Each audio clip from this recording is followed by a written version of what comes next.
আসসালামু আলাইকুম। ঈদ মোবারক সবাইকে। আজকে ঈদের দ্বিতীয় দিন। তো আজকে আমি যেই ল্যাবে কাজ করি তারা একটা ঈদ সেলিব্রেশনের আয়োজন করছে। তো এখানে যাচ্ছি ইনশাল্লাহ, আর দেখবো ওখানে কি হয়, কীভাবে এরা সেলিব্রেট করে। আমার কাছে খুব ভালো লাগছে যে তারা আসলে মানে এখানে, এটা তো মুসলিম কান্ট্রি না, বাট তারা প্রত্যেকটা জাতিকে, প্রত্যেকটা ধর্মকে সমান গুরুত্ব দেয়। ও তারা বুঝতে পারছে যে আমরা এখানে অনেকে মুসলিম স্টুডেন্ট আছি, ফ্যামিলি সহকারে বা ফ্যামিলি ছাড়া। সো তারা চেষ্টা করছে যে আমাদেরকে একসাথে নিয়ে এঙ্গেজমেন্ট করার। সো আমার কাছে ভালো লাগছে। দেখি, গিয়ে দেখি কী অবস্থা হয়। আশা রাখি আপনাদের ভালো লাগবে, আমি দেখাবো ইনশাল্লাহ। ঈদ উল ফিতরের সেলিব্রেশন।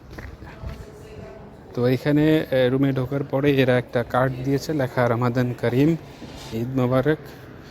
এরপর এরা একটা প্রেজেন্টেশন করাচ্ছে যে কোন কোন দেশের কারা আছে।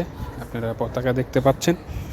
তো এখানে প্রত্যেক দেশের সবাইকে বলতেছে যে তাদের কি কি এক্সপিরিয়েন্স হলো এই রমাদান মাসে এবং ঈদ উল ফিতরে, এবং তারা কারা কারা রেজিস্ট্রেশন করছে। এর মধ্যে ইরানি ছিল বেশি, আপনারা দেখতেছেন হাত তুলে তারা হাসাহাসি করতেছে, কারণ মেজরিটি ইরানি স্টুডেন্ট ছিল, তাদের সাথে তাদের ফ্যামিলি।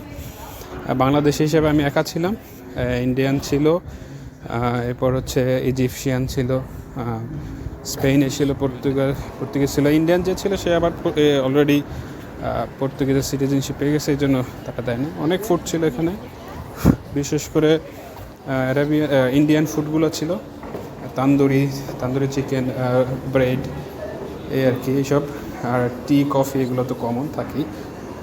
ইজিপশিয়ান ভাই সুইট নিয়ে আসছিল, দেখতে পাচ্ছেন, খুবই টেস্টি।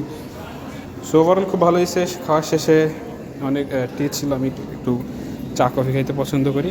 ফটোগ্রাফি হচ্ছিল অনেক। যাই হোক, ওভারঅল খুবই ভালো একটা এক্সপিরিয়েন্স হয়েছে।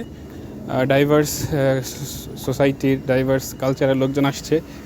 তো ওভারঅল খুব ভালো লাগছে। বিশেষ ভালো লাগছে যে এই ইভেন্টটা করার জন্য, যে আমরা আসলে আমাদের জন্য ভাবে, আমাদের ইউনিভার্সিটি, আমাদের হোস্টিং ইনস্টিটিউট যারা পিএইচডি হোস্ট করতেছে। তো সর্বোপরি আমার কাছে খুব ভালো লাগছে ইভেন্টে গিয়ে। আমার খুবই অনুভূতি খুবই ভালো। সাথে অনেকের সাথে পরিচয় হইলো, কথা হইলো। আমার ল্যাবের আরও 5-7 জনের সাথে দেখা হয়েছে। যাই হোক, ভালো থাকবেন। আসসালামু আলাইকুম।